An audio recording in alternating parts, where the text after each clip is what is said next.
آدھا آدھا گھنٹہ روک دی گئی، بیری کی ڈالی لاؤ. ارے بھائی بیری کی ڈالی نہیں ہے تو کیا بات ہے، واجب ہے، فرض ہے، کیا ہے؟ بیری کی ڈالی، بیری کا تختہ مت ڈالو، بیری کی ڈالی مت ڈالو، بیری کا تختہ، کوئی کمی نہیں آئے گی. لیکن آدھا آدھا گھنٹہ روک لیا گیا. اب تجھے شریعت اتنی یاد آ رہی ہے، اتنا.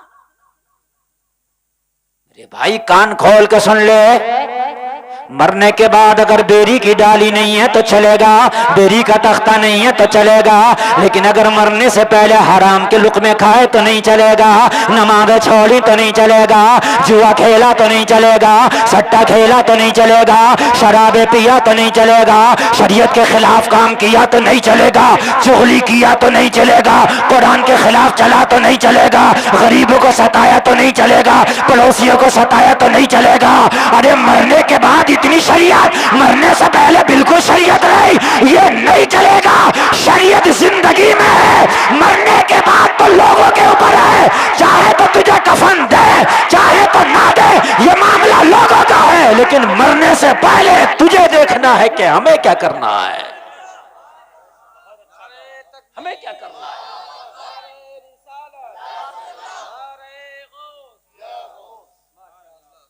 بڑا مسئلہ ہے یار، بہت مسئلہ ہے. حقیقت یہ ہے کہ مرنے کے بعد تو بڑی شریعت یاد آئی. اگر کسی کا شوہر مر گیا نا تو اس کا تو شوہر مر گیا اپنی موت، اور یہ عورتیں اس کی بیوی کو مار دیتی ہیں زبردستی. عدت کے نام پہ 45 ٹمپریچر کی گرمی ہوتی ہے، کمرے کے اندر گھسیڑ دیں گے، نکلنا مت 4 مہینے 10 دن تک. ارے بھائی عدت کیا ہے؟ عدت کا مسئلہ یہ ہے کہ پردے میں رہے، احتیاط کرے، اپنے آپ کو بچائے رکھے، روکے رکھے. یہ تھوڑی ہے اس کمرے سے نہ نکلے. اگر گھر کا دروازہ ٹھیک ٹھاک ہے، بند ہے، اور گھر میں غیر محرم نہیں آتے، غیر مرد نہیں آتے، تو اپنے پورے گھر میں گھومے، کام بھی کرے، کپڑے بھی دھلے، کھانا بھی بنائے، عزت میں رہے گی. لیکن اب ایسی شریعت اس کے اوپر لاگو کر دیں گی، اپنی شریعت لا کے کہ نہیں ارے عدت میں ہے. ارے بھائی عدت میں تو کہ 4 مہینے 10 دن کمرے میں بیٹھی رہے، بیمار ہو جائے تو کیا دوا نہ لے. عجیب مسئلہ ہے. کیوں اس پہ شریعت جب نہیں ہے؟ جب شوہر زندہ ہے تو جب بھی تو پردہ لازمی ہے اس پر. پردہ تو جب بھی لازمی ہے، پردہ عدت میں بھی ہے، پردہ عدت سے پہلے بھی ہے. بس یہ ہے عدت رو کے رکھے، کس سے؟ یعنی نکاح سے رو کے رکھے. پردہ تو پہلے بھی تھا، پردہ تو اب بھی ہے، نکاح نہیں کرے گی. لیکن اتنا سخت اتنا سخت اتنا سخت کہ کمرے کے اندر بعض کو 4 مہینے 10 دن تک نکلنے نہیں دیا. حکم یہ علماء فرماتے ہیں اگر بیمار ہے، ضرورت ہے، تو دوا کے لیے اگر دکھانا پڑے ڈاکٹر کو تو دکھایا بھی جائے گا. اسلام میرے بھائی اتنا سخت نہیں ہے. لا یکلف اللہ نفسا الا وسعها. اللہ نے کسی جان پر اتنا بوجھ نہیں رکھا کہ وہ سنبھال نہ سکے، سنبھال نہ سکے. اتنا بوجھ اللہ نے کسی جان پہ نہیں رکھا ہے. آپ غور سے سنیں میری باتوں کو ذرا. آج تقریر نہیں، میں ٹیوشن کلاس دے رہا ہوں اور ان باتوں کی ضرورت ہے. اگر کسی کے گھر میں عورت کی میت ہو گئی، بہن ہے، ماں ہے، بیوی ہے، بیٹی ہے، تو حال یہ ہے کہ بڑا احتیاط. اچھی بات ہے، اس کو قبر تک لے کے گئے. اس پر 2 پردے ہیں آج مرنے کے بعد. ایک تو موت نے اس کی آواز پہ پردہ ڈال دیا. مرنے کے بعد کوئی عورت بولتی ہے تو موت نے اس کی آواز پہ پردہ ڈالا کہ نہیں ڈالا؟ موت آئی تو آواز کوئی نہیں سن سکتا، ایک پردہ. دوسرا پردہ یہ ہے کہ اس کو 5 کپڑوں میں لپیٹ دیا گیا. مرنے کے بعد 5 کپڑے دیتے ہیں کہ نہیں دیتے ہیں عورت کو؟ 5 کپڑوں میں لپیٹ دیا گیا. دوسرا پردہ، اس کا ناخن تک کفن سے باہر نہیں ہے، لیکن پھر بھی احتیاط اتنی ہوتی ہے کہ اب اگر قبر میں اتار رہے ہیں تو چاروں طرف سے چادر لگائی جاتی ہے. اچھی بات ہے، میں یہ نہیں کہہ رہا یہ غلط ہے، اچھی بات ہے. لیکن 2 پردوں میں ہے. یہ تیری ماں، تیری بہن، تیری بیٹی، تیری بیوی، 2 پردوں میں. ایک پردہ تو موت نے اس کی آواز پر ڈال دیا ہے، دوسرا پردہ تو نے کفن کا ڈال دیا ہے. پھر بھی احتیاط کے طور پر چاروں طرف سے چادر لگا کے قبر میں بھیج رہا ہے. ارے یہ قبر میں جا رہی ہے، پردے پہ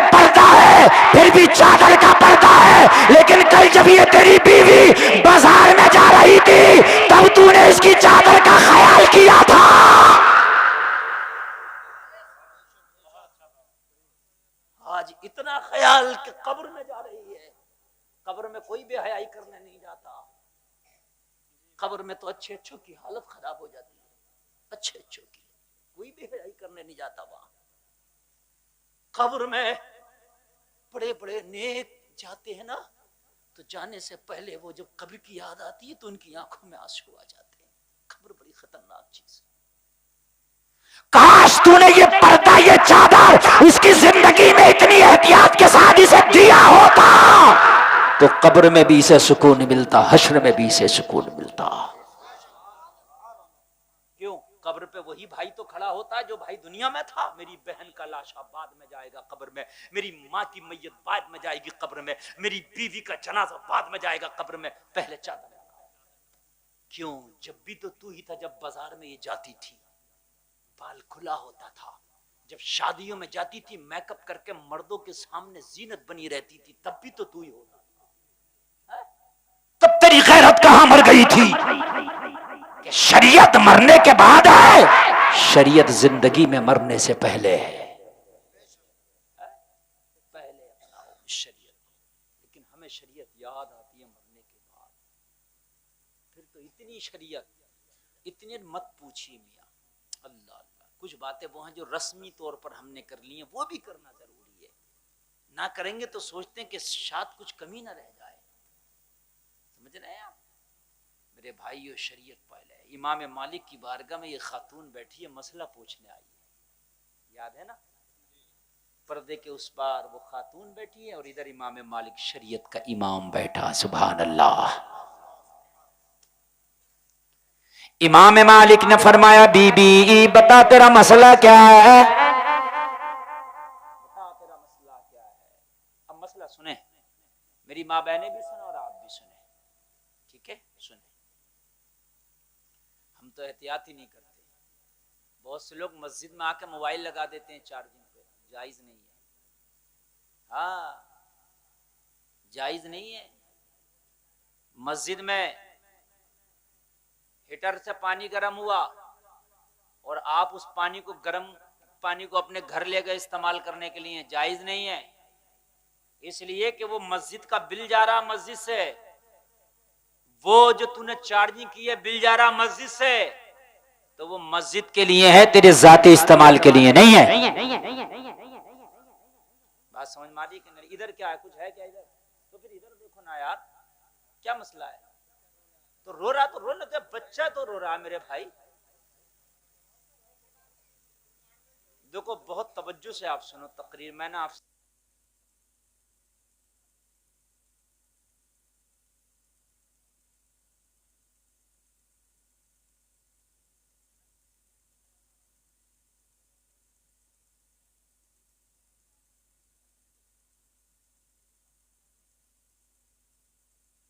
بتا بی بی تیرا مسئلہ کیا ہے؟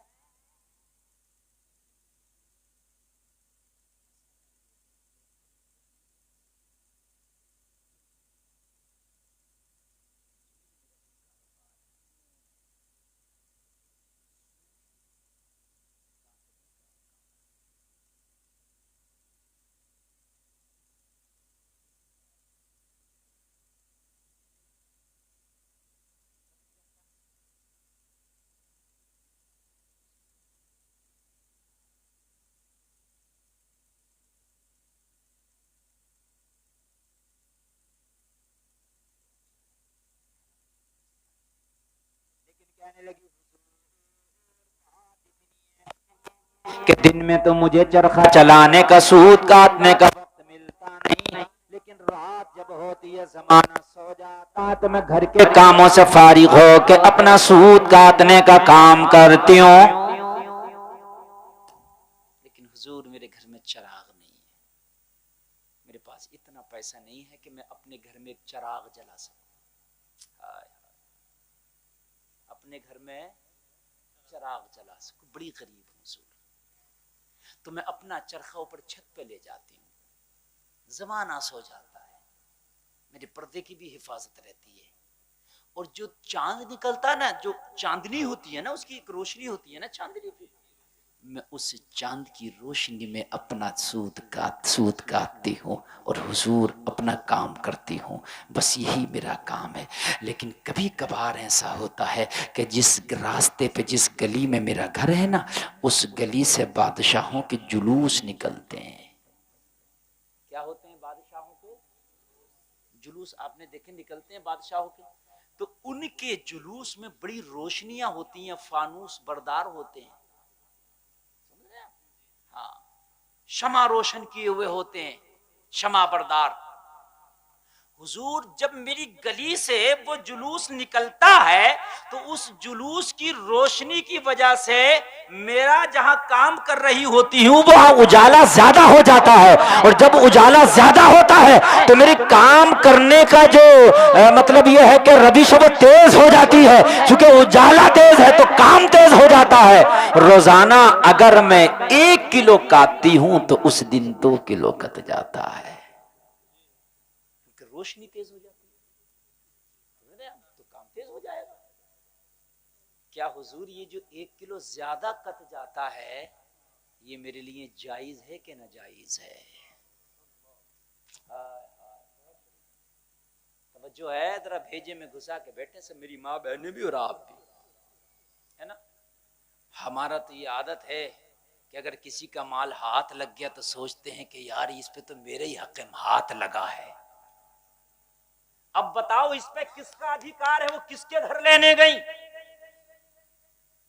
خود سے روشنی آئی نا۔ حضور جائز ہے کہ ناجائز؟ ہائے ہائے، امام مالک نے فرمایا بی بی ایسا لگتا ہے کہ تو حسن بصری کی بہن ہے۔ ایسا لگتا ہے تو حسن بصری کی بہن ہے۔ کہنے لگی حضور میرا چہرہ تو آپ نے دیکھا نہیں، میں تو پردہ میں بیٹھی ہوں۔ حضور میں تو کبھی آپ کے پاس تک نہیں آئی، آج پہلی بار مسئلہ پوچھنے آئی ہوں۔ آپ کو کیسے پتا کہ حسن بصری میرا بھائی ہے؟ شریعت کا امام بولا او بی بی یہ تقوی اگر ہو تو حسن بصری کی بہن ہی کا ہو سکتا ہے، اور کسی کا نہیں ہو سکتا۔ یہ حسن بصری کی بہن ہی کا تقوی ہو سکتا ہے۔ نوجوانوں کاش تمہاری بہنوں کے کردار اتنے اچھے ہوں کہ وہ کردار زمانہ سنے تو کہے یہ فلاں کی بہن ہو سکتی ہے، نہ کہ برائیوں سے یاد کریں۔ اگر فیشن میں تمہارے گھر کی بچیاں اور بہنیں اور بیویاں رہیں گی تو تم یہ نہ سوچنا کہ تیرا نام اونچا ہوگا، تیری بدنامی دنیا میں ہوں گی، مرنے کے بعد تو ذلت و رسوائی تیرا مقدر بنے گی، مگر دنیا میں بھی لوگ کہیں گے یہ عورت اس کے گھر کی ہو سکتی ہے اس لیے کہ اس کا گھر بڑا بدنام ہے، اس کے گھر کا ماحول بڑا خراب ہے۔ یہی لوگ کہیں حسن بصری کی بہن کا تقوی ایسا تھا کہ امام مالک نے مسئلے کی نوعیت کو سن کر ہی کہہ دیا تو حسن بصری کی بہن ہے۔ معلوم ہے کیا فرمایا آپ نے؟ کہا بی بی مسئلہ سننا چاہتی ہے تو سن، کسی دوسرے کے لیے یہ کٹا ہوا سود جائز ہے، تیرے لیے ناجائز ہے۔ تیرے لیے ناجائز اور دوسرے کے لیے جائز۔ کہنے لگی حضور جب مسئلہ ایک ہے تو حکم الگ الگ کیوں؟ یا تو سب کے لیے جائز یا سب کے لیے ناجائز۔ کہا حسن بصری کی بہن تو تقوی کے اس معیار پر فائز ہے کہ تیرا تقوی بھی اس کی بھی اجازت نہیں دیتا کہ دوسرے کی روشنی سے حاصل کیا ہوا کام اس سے تو پیسے اور رقم حاصل کرے۔ تیرا تقوی اجازت نہیں دیتا۔ رہی بات فتوے کی تو وہ عام مومنین کے لیے ہے، مگر تیرا تقوی عام مومنین سے اعلیٰ ہے۔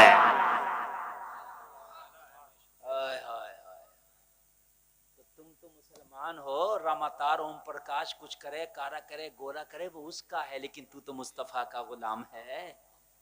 تیرا تقوی کیسے حرام کے لیے جائز ہو جائے جو تجھے اجازت دے دے گا؟ میرے بھائیوں اگر اپنی ہانڈی بنا رہے ہو تو اگر نمک بھی آپ نے اس میں حرام کا ڈال لیا نا تو سمجھ لیجیے پوری ہانڈی برباد ہو جائے گی۔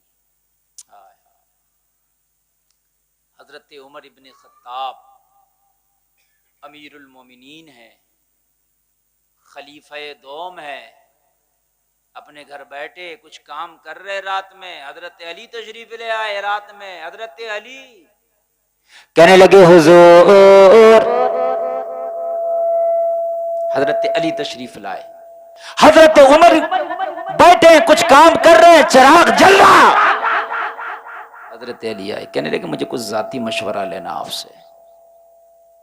ذاتی؟ حضرت عمر نے فرمایا کیا کوئی بٹن یار تمہارا کیا ہے، کیسا ہے، بغیر چھوئے بھی ہو رہا ہے کہ یہ؟ میں نے تم سے کہا تھا کہ ای کو اور اس کا سب کچھ چاہے ختم کر دو، بڑی اچھی تقریر چل رہی ہے مگر تم مانو گے نہیں. بس تو پتہ نہیں کیا بات ہے یار، اتنی دور کے بیٹھ کے بھی یہ ہمیں سکھا دو یہ عمل. توجہ کریں توجہ کریں، اب تقریر بہت اچھی چل رہی ہے، سمجھ میں آ رہی ہے کہ نہیں آ رہی ہے نا؟ آپ سنتے رہیں، آپ سنتے رہیں انشاءاللہ. حضرت عمر سے حضرت مولا علی فرماتے ہیں کہ میں کچھ ذاتی مشورہ لینے آیا. حضرت علی نے کہا ذاتی مشورہ، حضرت عمر نے فرمایا رک جاؤ. جو چراغ جل رہا تھا بجھا دیا. کیا کیا؟ جو چراغ جل رہا تھا کیا کیا؟ بجھا دیا. اچھا ان عورتوں کے بات سمجھ میں نہیں آ رہی ہے، اپنی باتوں میں لگی ہوئی ہیں، جبکہ ان کے کام کی زیادہ باتیں کر رہا ہوں میں. گھر میں جو کھانا بناتی ہے یہ محکمہ عورت کے ہاتھ میں ہے، ٹھیک ہے نا؟ کھانا لقمہ حلال ہونا چاہیے، روزی حلال ہونا چاہیے، اس لیے ان کے کام کی باتیں زیادہ ہیں. کان کھول کے سنو، کوئی اٹھنے کی کوشش نہ کرے، جہاں بیٹھی ہے وہیں بیٹھ کے سنتی رہی میری بات. چراغ بجھا دیا، دوسرا چراغ جلایا، اس کے برابر میں رکھا تھا، اور وہ جلا کے حضرت علی سے فرمایا کہ اب بتاؤ کیا مشورہ لینے آئے ہو. کالی ٹوپی والے کان پکڑ کے ادھر پھینک دوں گا، سمجھے؟ کہا اب بتاؤ کیا مشورہ لینا ہے. مولا علی نے فرمایا مشورہ بعد میں لوں گا، پہلے یہ بتاؤ کہ جب چراغ جلی رہا تھا تو بجھا کیوں دیا، اور جب بجھا دیا تھا تو دوسرا جلا کیوں دیا؟ چراغ ہی بجھایا اور چراغ ہی جلایا. ایسا تو نہیں تھا نا کہ آپ نے صاحب بلب بجھا کے سی ایف ایل جلائی، اس کی روشنی زیادہ تھی. چراغ ہی بجھایا اور چراغ ہی جلایا. اگر جلانا تھا تو بجھایا کیوں، بجھانا تھا تو جلایا کیوں؟ یار ہم نے اس نبی کا کلمہ پڑھا ہے جس کے ایسے غلام ہیں، علی و عمر جیسے جس کے غلام ہیں، اس نبی کا کلمہ پڑھا ہے. تو جو نبی علی اور عمر کا ہے وہی نبی تیرا اور میرا ہے. جو خدا علی و عمر کا ہے وہی خدا تیرا اور میرا ہے. جب شریعت ان کے لیے یہ ہے تو پھر ہمارے لیے اتنی چھوٹ آزادی کہاں سے ہو جائے گی؟ مجھے کہاں سے ہو جائے گی یار؟ نہیں ہو سکتی.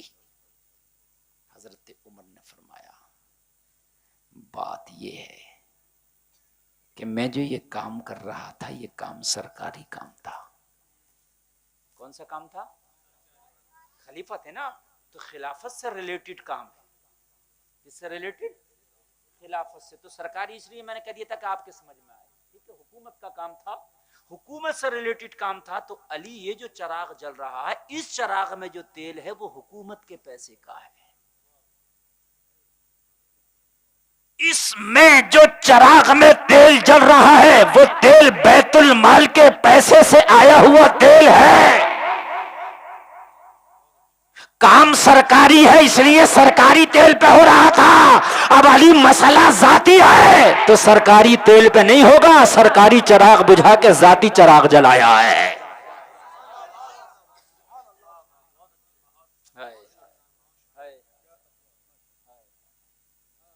جب بات ذاتی ہے تو پھر سرکاری تیل پہ کیوں ہے؟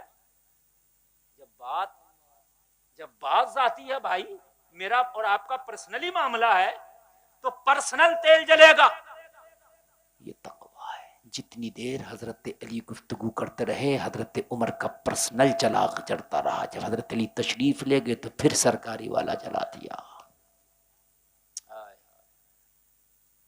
یہ عمر کا تقویٰ اور حال سنو. اب عمر کا یہاں تو جمعے کی نماز پڑھ کے اپنے آپ کو غوث اعظم سے کم نہیں سمجھتا ہے. نہیں حقیقت بتا رہا ہوں میں میاں.